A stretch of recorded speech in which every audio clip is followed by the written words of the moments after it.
Sasakala uncal aya tandukan. Caritakeun mangsa baheula, mangsa dunia masih mangrupa. Mangsa sasatoan bisa cumarita sakumaha manusa ayeuna. Dina hiji poe di hiji leuweung kira-kira wanci handut moyan.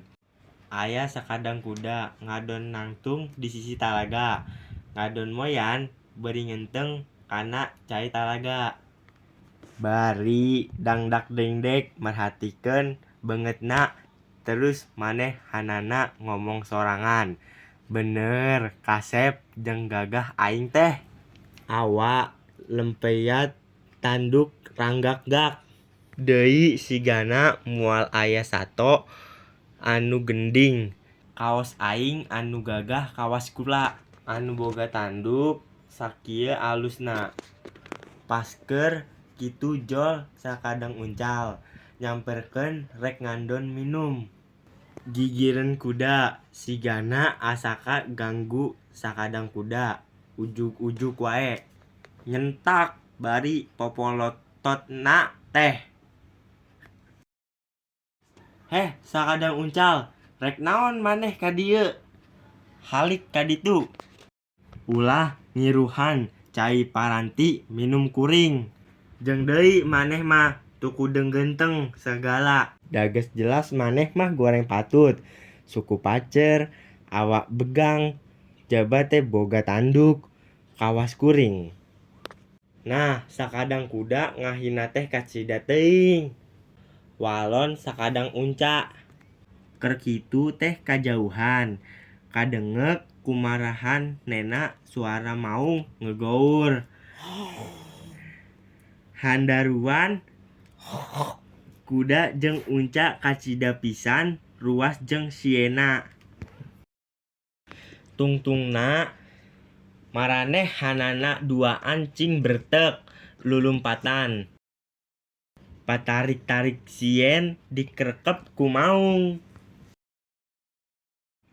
Sakadang kuda lumpatna tarik naker pangheula. Maksudna mah rek numput dinu buni. Tapi teu ku hantu tandukna anu ranggak-gak teh. Beuti kait karna aray tatangkalan anu ngaroyom. Keatuh lumpatna teh teu bisa senajan manehna abruk-abrukan. Tandukna mah ta bisa lesot.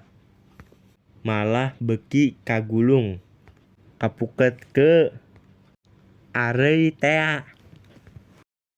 Duh cilaka kaya kieu mah.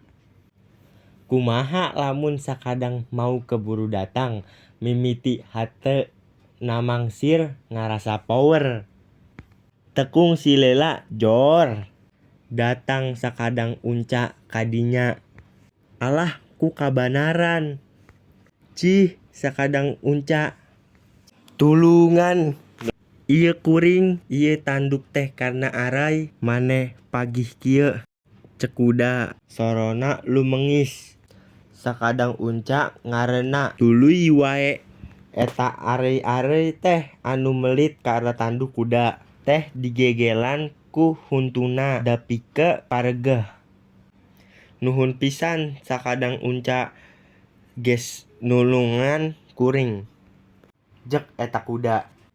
Tuluy weh marehanana lelempatan deui saben sieun kasusul ku sakadang maung.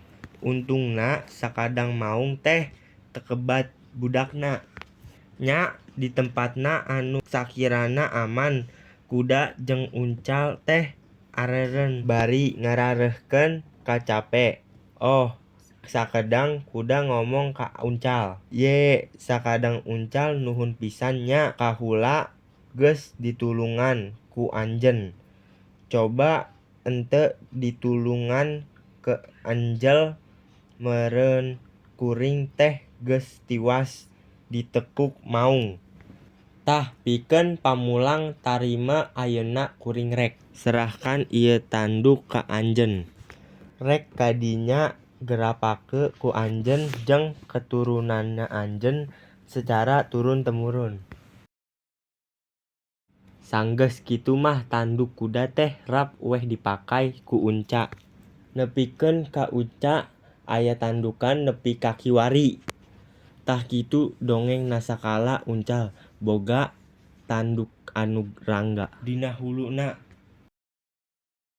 aya sakitu rupina hatur nuhun.